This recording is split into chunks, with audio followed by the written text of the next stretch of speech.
They're making a list, but they are not checking it twice. And no, I am not talking about Santa and his little helpers at the North Pole. I am talking about Pam Bondi and her Department of Justice.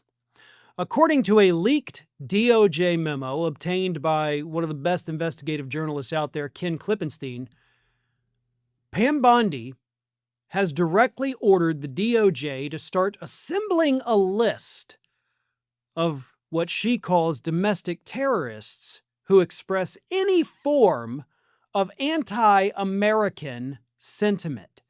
Because, of course, being anti-American is somehow terrorism.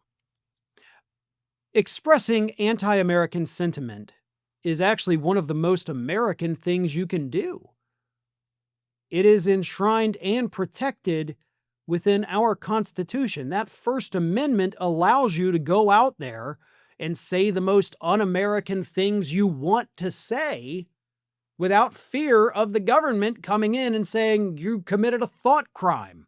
That's not how this works, but it's how it works under Pam Bondi's Department of Justice.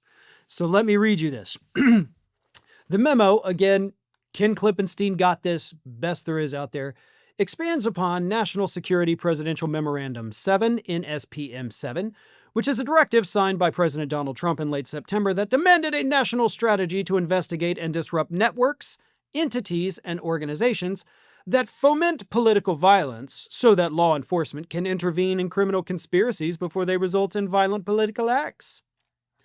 The new Bondi memo instructs law enforcement agencies to refer suspected domestic terrorism cases to the Joint Terrorism Task Forces, which will then undertake an exhaustive investigation contemplated by NSPM 7 that will incorporate a focused strategy to root out all culpable participants, including organizers and funders, in all domestic terrorism activities. There's more, and I'll read it in a second, but if this were about domestic terrorism, everything they're talking about is already something the government does. Okay? That's not new. You didn't need to issue a directive to be like, hey, DOJ, go be cops.